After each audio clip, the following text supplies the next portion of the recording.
Hello everyone, welcome to my first video.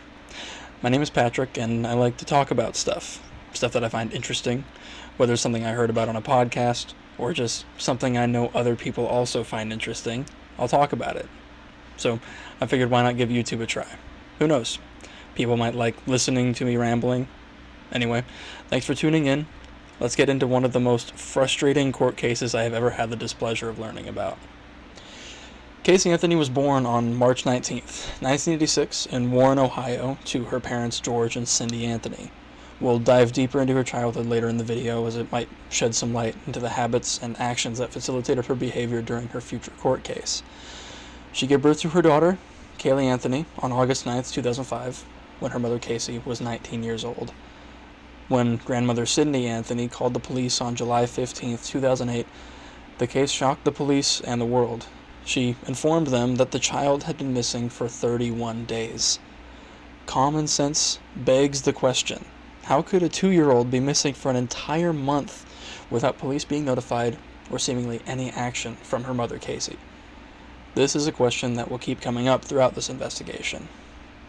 Grandparents Sydney and George last saw Kaylee on June 15, 2008, when her and her mother left the family home in Orlando, Florida. Casey had told her parents that she had a job at Universal Studios as an event coordinator, so Kaylee would be often cared for by a nanny by the name of Zenaida Fernandez Gonzalez, referred to as Zanny the nanny. She moved in with her boyfriend and told her boyfriend that Kaylee was with Zanny whenever he asked where she was. Casey and Kaylee never moved back to the family. With a newly developed dynamic between the grandparents, Casey and her daughter, the grandparents were, understandably, having trouble adjusting to the new distance that had appeared between them and their kin. They were very accustomed to seeing and talking to their granddaughter dozens of times a day, so when Casey moved away and absolutely refused to let them talk to her, it bothered them. Every time they would ask, Casey would come up with an excuse on why they couldn't meet or talk over the phone. Over the 31 days from June 15th to July 15th, 2008, Casey went on a massive bender. Casey would frequent parties, visit friends, and go to nightclubs all over Orlando, tagging along with her boyfriend, Tony Lazzaro. She even went and got a tattoo reading Bella Vita, meaning beautiful life. Casey was the happiest she had ever been, and when anyone asked, Kaylee was with her nanny, and her friends didn't notice anything abnormal about her actions at that time. She even wrote about her happiness in her journal, which we'll get into later. Casey's parents had lent her one of the cars when she originally left the home, a white Pontiac Sunfire, which they lent her because she had told them she needed to go on a business trip for her work. A couple weeks later, the car was found in a parking lot, completely abandoned and out of fuel. After a couple weeks of the car sitting there, the owners of the lot called the registered owners, which were Cindy and George. To say they were caught off guard by this would be an understatement. Their car was supposed to be in the possession of their daughter, who had not reported any problems to them. So why was it sitting in a lot untouched for weeks? They went to go pick up the car. When they opened it, they were confronted with a very strange scene. The car was a complete mess. There was a bag of trash in the trunk, and there was a terrible smell emanating from within the car. George, being a former police officer, recognized the smell immediately. Blood. The grandparents demanded that the daughter come to the scene with Kaylee, but when Casey showed up without her, they grilled her repeatedly, asking where Kaylee was, and their suspicion and panic were creeping through. Every time they asked, Casey always responded with the same answer of Kaylee being with Zanny the nanny. George and Cindy were past their breaking point. No longer believing Casey's story, they demanded that if Casey didn't let them talk to Kaylee, they would call the police and have her arrested for stealing the car. It worked. The dam finally broke, and a month of lies came crashing down as Casey told her parents that Zanny the nanny had taken Kaylee, and she hadn't seen her daughter for a month. Cindy called the police and in a heartbreaking phone call explained that her granddaughter had been missing for a month and that her daughter had finally told her. When the police arrived at the parking lot and saw the scene, Casey was very quickly added to the suspect list. Their evidence was stacked against her. She hadn't reported a disappearance despite her daughter being missing for 4 weeks. The car had the smell of blood, and her constant lies added to the pile. Casey was brought in for questioning as she was the only person who would know anything about what happened to her daughter. Now, Officer Yuri Melich was called in to interrogate Casey Anthony, and he was unaware of what he was getting pushed into. After listening to the original phone call with Cindy and Casey, due to Casey's tone and attitude, it was very easy to be suspicious of Casey. However, she was interviewed as a witness rather than a victim. She was treated with respect, and Casey only ever responded with resentment, snappy responses, and irritated, closed-off body language. Many officers that were assigned to the case were convinced that there is not a single truth that came out of Casey's mouth. Search parties were frantically being put together by Cindy, George, and local townspeople. Unfortunately, people who know about cases with missing kids know the rule. If a child is not found within 48 hours of disappearing, the chances of the child being found alive plummet close to 0%. Hoping against all hope, the people searched, speaking to locals, the media, anyone who would answer their door, looking for anyone who knew anything. It soon became a search through multiple towns, widespread through news and rallies. Everyone was searching, everybody except for Casey. While the people of Florida were searching for Kaylee, Yuri Melich was being told the story of Zanny the nanny. According to Casey, she was in her late 20s, about 5'5". Zanny was part Puerto Rican, had long black hair and brown eyes, and lived alone in Orlando. Casey had been introduced to Zanny the nanny through a friend of hers named Jeffrey Michael Hopkins, who had Zanny take care of his son. After learning of the good reputation, Casey had started bringing Kaylee, and she reported Zanny had been caring for her for 1.5 years. It was a good arrangement. Jeffrey and Casey both worked at Universal, so it was easy to drop both Jeffrey's son, Jack, and Kaylee Anthony at Zanny's place before coming to work. When the police requested Zanny's phone number, Casey refused, saying that the number was disconnected. When police pushed for the number anyway, she blatantly refused to hand it over. Switching tactics, Yuri requested contact information for Jeffrey Hopkins. Since Jeffrey's son was frequently with Zanny, there's a good chance he might know something. Unfortunately, Casey refused to give that information as well, saying that Jeffrey had left Universal and the state of Florida months earlier, and that his phone number was also disconnected. Things were not lining up. It was suspicious that the only two people who might have some kind of information to give were uncontactable. It was really beginning to seem like the only person who didn't care whether Kaylee was found was her own mother, Casey Anthony. Despite the obvious resistance given by Casey, Detective Yuri pressed on. Casey told the story of the last day that she had seen Kaylee. She dropped her off with Zanny in the morning as normal, went to work, and returned to pick her up.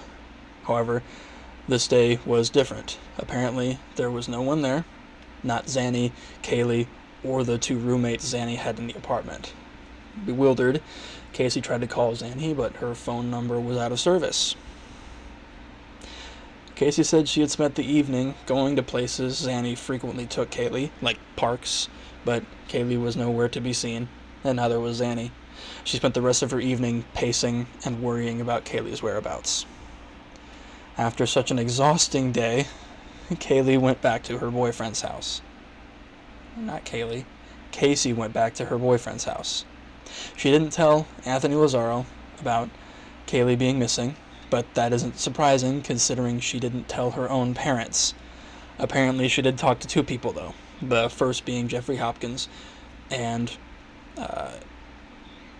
there was a woman named Juliette Lewis, who apparently was another event coordinator at Universal Studios.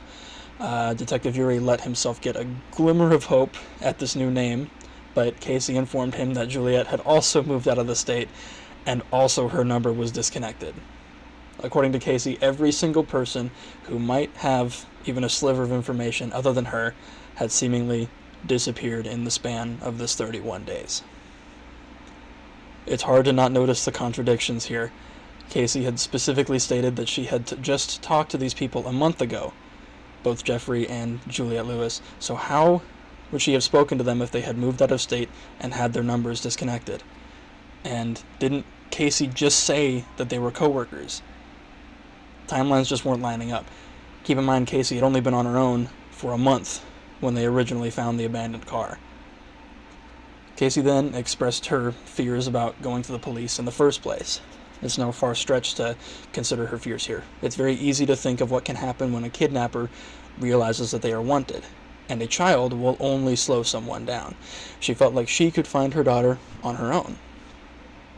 This was very suspicious, and Detective Yuri had trouble fighting back his own fears about what Casey might have done to her daughter. He asked Casey to bring him to Zanny's apartment and take a look around. Maybe he could find some evidence that Casey hadn't seen. Despite the fact that Casey said she would bring Kaylee to the same place 5 days a week, she couldn't remember the address or the location of the apartment. Casey brought them to an apartment, but after looking inside, Yuri came to the conclusion that it had not been lived in for months, if not years. Neighbors to the apartment had never heard of Zanny or her mother, who, according to Casey, also lived in the area. They also had never seen Kaylee, even though she had supposedly been brought there 5 days a week for months. Same story with Zach. They had never seen Zach Hopkins, even though he had supposedly been going there for months. It was obvious that Casey was giving them a wild goose chase, a go-around, and purposely wasting their time. Even Casey's parents were starting to become suspicious of her. They tried a different avenue, her place of work, Universal Studios. You'd think they'd keep really good records of all of their employees, everybody who would ever visit there. So when Casey gave them the phone number of her boss, it didn't go through. So they decided to have Casey guide them to her place of work and go from there. Once they got there, though, Casey seemed to wander around aimlessly before eventually giving up and admitting that she didn't work there anymore.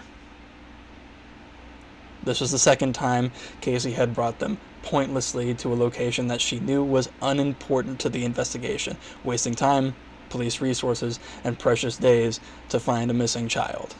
They had been giving Casey nothing but respect and naive trust, but they were fed up with the lies and confronted Casey, telling her that she needed to tell them what happened to Kaylee. This is a transcript of a conversation.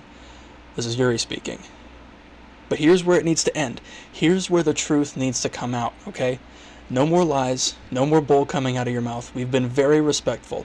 We're taking our time and talking to you. We're tired of all the lies.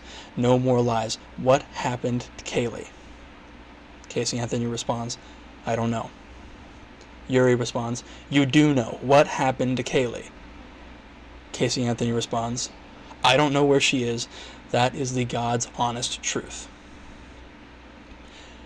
With the evidence piling up, and without any evidence to support Casey, she was arrested on the 16th of July for child neglect, giving false statements, and obstruction of police investigation. When detectives were able to find information on Jeffrey Hopkins, it turned out that he did know Casey and had, at one point, worked for Universal. However, he had been fired 3 years before Casey got hired. He also didn't have a son, and had never heard of anybody named Zanny. Jeffrey, when testifying in the case, reported that he and Casey were at best acquaintances, and he never moved far away. He called her statement fiction. Also, Casey had never been an event coordinator for Universal, but actually a kiosk worker to sell after-ride pictures, and had gotten fired. Circuit Court Judge Stan Strickland set her bail at $500,000. After being presented with all the evidence he felt it was necessary, there was another piece of evidence discovered in the back seat of the car. A small and circular stain about the size of a human toddler. Judge Stan Strickland said, not a bit of useful information has been provided by Miss Anthony as to the whereabouts of her daughter. And I would add that the truth and Miss Anthony are strangers. It wasn't long before the nephew of a bounty hunter picked her as an easy mark to assist in finding Kaylee. Bounty hunters will pick seemingly easy cases to help solve in exchange for payment from the police, as civilian bounty hunters can get into positions that police can't legally due to red tape, public opinions, warrants. His name is Tony Padilla. It had blown up in his face, however, when Casey had shown absolutely no intentions of giving any information to help them find her daughter. The public was outraged, understandably, when Casey's interview footage was released. The footage was confusing, to say the least. At first, there was a lot of public sympathy. Who would immediately think that a mother would have a hand in her own daughter's disappearance? It was a nightmare many viewers would not wish upon their worst enemy. But when they saw Casey Anthony intentionally preventing police progress, being caught in lie after lie, everyone was understandably upset. Recorded phone calls from her time when she was being held by police are also extremely telling about the personality of this selfish narcissist.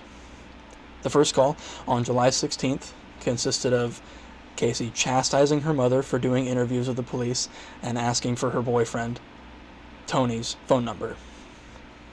Listening to this phone call, it's easy to tell that Casey was not concerned in the slightest about the location of her daughter. If anything, she seemed to treat the whole situation as an inconvenience. The second call, on July 25th, was full of desperation from Cindy and George. It had been another 10 days since the kidnapping was reported, bringing the total missing days for Kaylee to 41. They just wanted to find their granddaughter, and they pleaded with Casey for any information. Anytime that Kaylee was brought up, though, Casey would respond with disinterest. One-word responses were common when she was brought up. In contrast, when Casey was brought up, she would ramble on about her own troubles, about the food in the prison, about the bed she had to sleep on, about her. When the conversation returned to Kaylee, though, she switched off and wouldn't say anything of substance. While Casey was incarcerated, detectives continued the search for any information, eager either to make a full case against Casey or to find Kaylee herself. The car was the only place to start. It was the only piece of evidence that didn't come from Casey. There was a strange trash bag that was found in the trunk when the car was discovered, but that had been thrown out. There was also the unnerving smell, but that wasn't all that was found within the car. After doing an air quality test, investigators found chemical compounds that would only be found around her decomposing body. When doing an air test on the trunk of the car, there was a high amount of chloroform discovered, as well as physical evidence such as duct tape residue and a single hair strand, which have markings on it consistent of what is called post-mortem banding. Basically, when a person dies and starts to decompose, when a hair is not released from the body, the root of that hair starts to decompose too, which can be seen on a microscope. Mitochondrial DNA testing was also done on the hair, which is a less precise form of DNA testing from the early 2000s, which they use when there's no better evidence to use. It linked the hair to either Kaylee or a maternal relative. It was also found was Kaylee's favorite Winnie the Pooh blanket. When they searched Casey's personal computer, they also found unerased Google searches for how to make chloroform. Casey's parents were very active publicly during the investigations. They organized fundraisers and events, interviews with the media, anything to get the word out about Kaylee. Anytime they appeared publicly, though, they always maintained their daughter's innocence. Many people were upset about this. All the evidence and testimony available seemed to point towards Casey as the culprit. Keep in mind, this is a terrible thing for parents to come across and to come to terms with. Being a father myself, I can't imagine the turmoil in Cindy and George's brains during these events. At the end of the day, everyone was a victim to Casey's lies and her actions. Casey's parents even ended up posting her bail, allowing her to come home while the trial progressed. This further outraged the public, and they started to stage protests outside of the family home, throwing trash when they left the house, chanting about justice for Kaylee. The police even had to form a line numerous times to prevent the congregation from getting out of hand.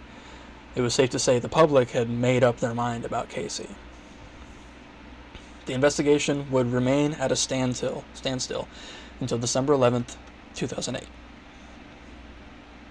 A man named Roy Kronk was working in the woods behind the Anthony home when he discovered a trash bag on the ground, halfway open. curious, he nudged it with the stick and then hooked into and lifted a small human skull. Roy called 911, and the police quickly arrived, set up a tape line, and started investigating. The body in the trash bag was in advanced decomposition. Bones had been spread widely across the ground from animal activity. Other evidence was discovered as well, such as duct tape, which seemed to have been placed around the mouth and nose of the body, a blanket, and clothing, all belonging to Kaylee. A week after the body was discovered, the medical examiner placed the cause of death as homicide by indeterminate means. Since the body had been decomposing for almost 6 months, it was impossible to determine exactly how she had died. The case blew up once again. Public outrage was the highest it had ever been, and George Anthony tried to take his own life on January 22nd, 2009, but was unsuccessful. Finally, let's dive into the childhood of Casey Anthony and try to determine how she became who she turned out to be. Casey was born on March 19th, 1986. When she was 19, she had her daughter Kaylee. Image was the most important thing to the Anthony family, and there are many instances to prove it. When Casey was about to graduate high school, her parents were pulling out all the stops, throwing a party with her friends and family. When they pressed Casey for the graduation date, and she didn't know, they called the school to ask when their daughter would be graduating. The school then informed the parents that Casey was failing most of her classes and would not be graduating this year. They never told anyone. They continued to throw the party and even showed up to the ceremony. When Casey's name wasn't called, however, they shrugged it off as the school's mistake and never talked about it. Furthermore, when Casey got pregnant, they kept up with the trend of secrecy. Kaylee's father was never revealed by Casey, even to this day. The pregnancy was never formally announced until she went to a family member's wedding at 7 months along. People were congratulating her, saying how they had no idea she had gotten pregnant, and asking her about due dates. However, every time someone would approach, Cindy would shoo them away, making excuses that her daughter was just gaining weight or retaining fluid. All of this was because Casey had been refusing to admit her pregnancy to her mother. So she'd been lying to her mother the entire time, and her mother was just backing her up, keeping the lie, perpetuating it, unknowingly but still perpetuating it, not questioning her daughter at all. Eventually, Casey had to admit that she had gotten pregnant. Cindy and George were caught off guard, but they were thrilled at the idea of having a grandchild and immediately began preparations. Casey wasn't fond of the idea of keeping the baby, but she was way too far along for other options to be considered. When Casey brought up the idea of adoption to her parents, they were strongly against it. So they brought home little baby Kaylee in August of 2005. Lee, Casey's brother, was not informed Casey was pregnant until the day Casey went into labor. Back to the trial, it should have been an open and shut case. The evidence stacked against Casey, and the only thing she and her parents had for defense was their own testimony. Deals were being offered by the police to Casey for information in exchange for limited immunity, where the prosecution would only focus on lighter charges, such as obstructing the investigation and lying to law enforcement, rather than murder charge and child endangerment. Casey refused any plea deals, keeping up the story of Zanny kidnapping Kaylee. On October 14, 2008, Casey was indicted by a grand jury on the following charges: first-degree murder, aggravated child abuse, aggravated manslaughter of a child, and 4 counts of providing false information to law enforcement. Casey pleaded not guilty. By the time the case hit 2009, the prosecution would announce that they were seeking the death penalty. Judge Stan Strickland had to step away from the case at the time, as he had fears of being biased due to it becoming public that he had had an interview with a blogger named Dave Neckel. Judge Belvin Perry Jr., who was the chief judge of Florida's 9th Judicial Circuit, ended up taking over after that. The prosecution story was as follows. Casey, after becoming a mother at 19, was stressed. She wanted out. She had been forced into this life, whether by the unnamed boyfriend or her parents who refused to let Kaylee go up for adoption. Casey was desperate to get her freedom back. Providing social media posts and journal entries, the prosecution explained that once she got rid of Kaylee, she went right back to partying, drinking, and going wherever she wanted. On June 21st, 2008, she wrote in her journal, "I completely trust my own judgment, and I knew that I had made the right decision. This is the happiest that I have been in a very long time. I hope that my happiness will continue to grow."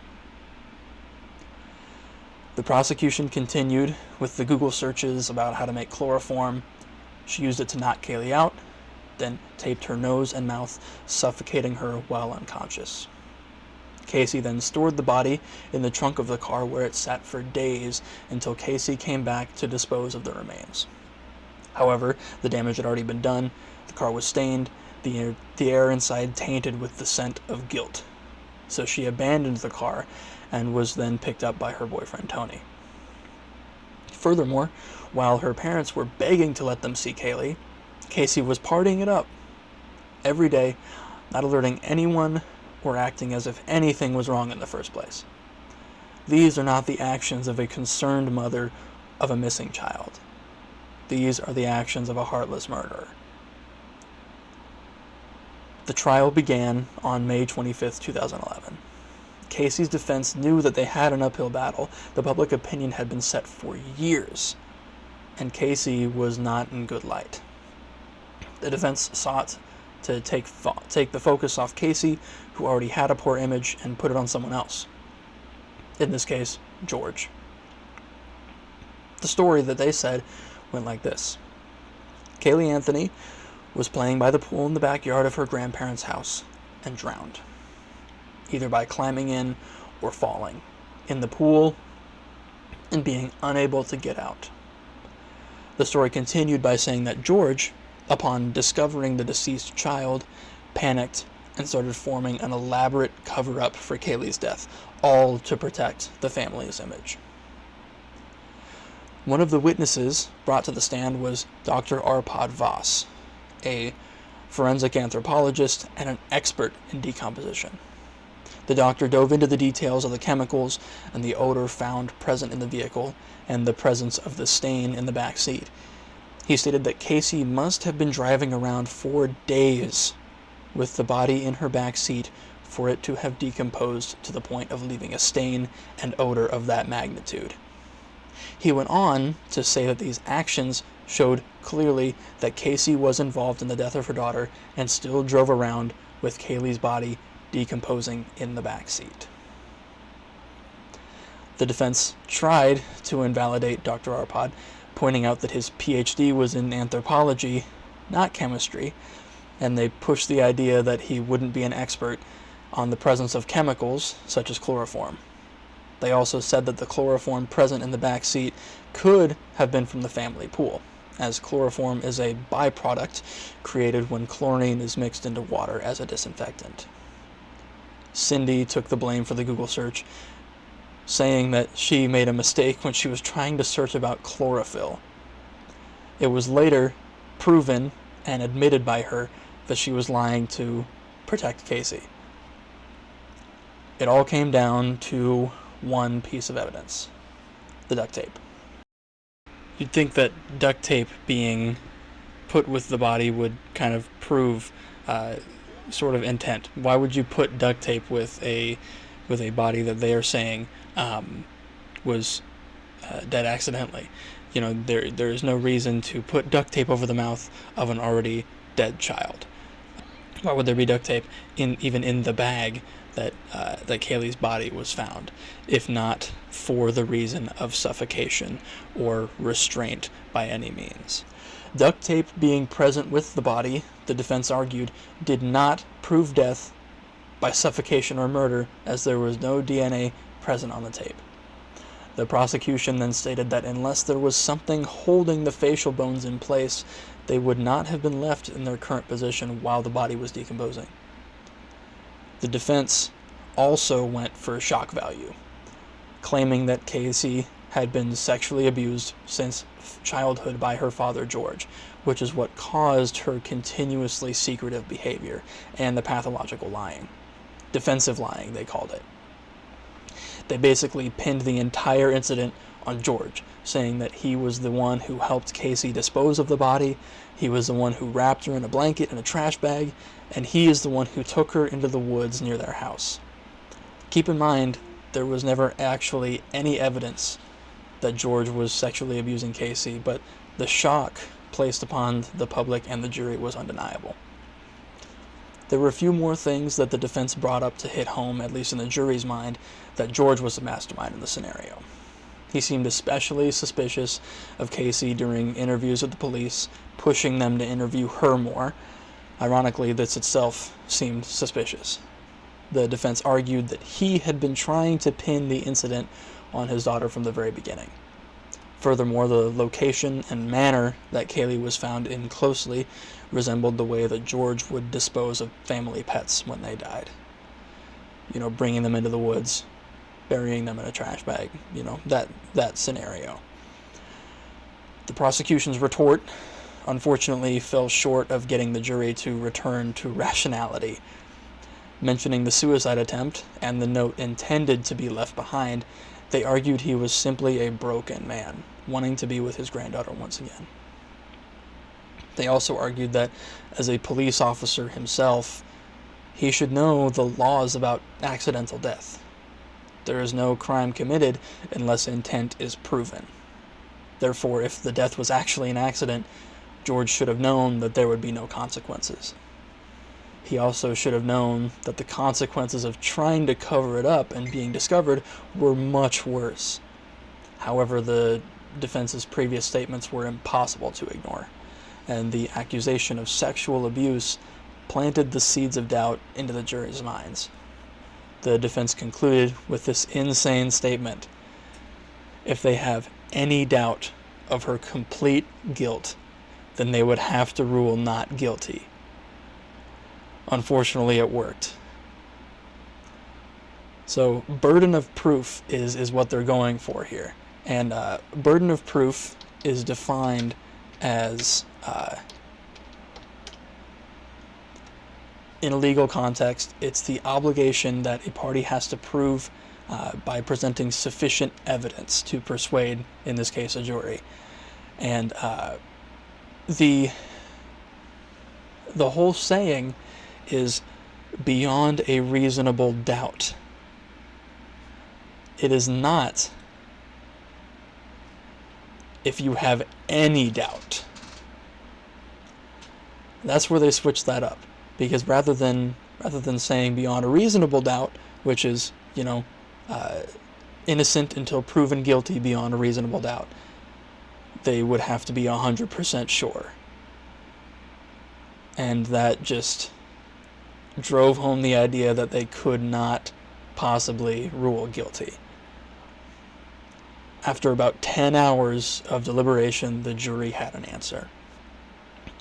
On July 5th, 2011, to the public's outrage, the jury found Casey Anthony not guilty on all counts.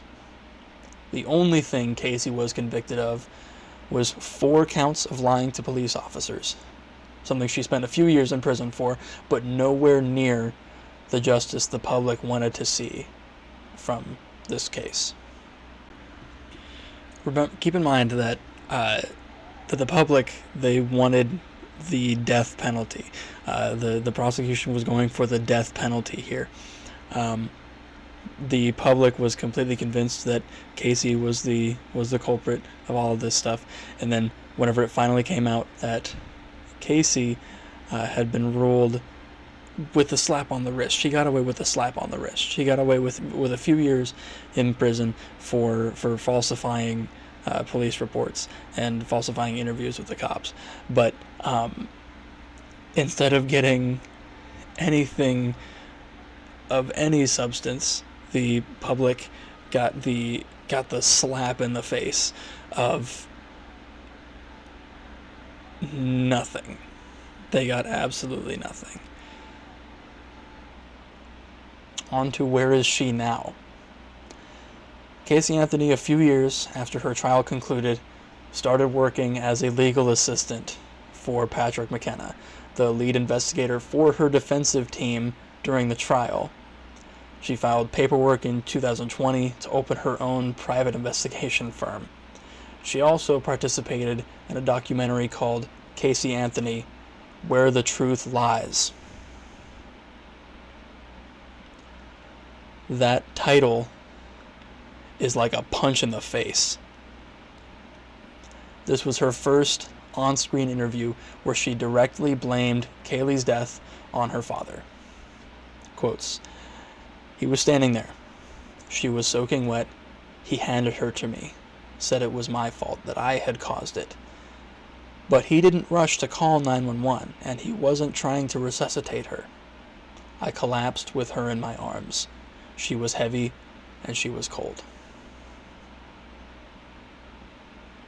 And now she's on TikTok.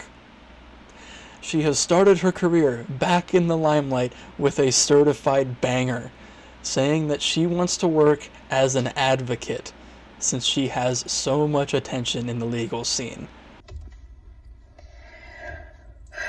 We're sweat to death.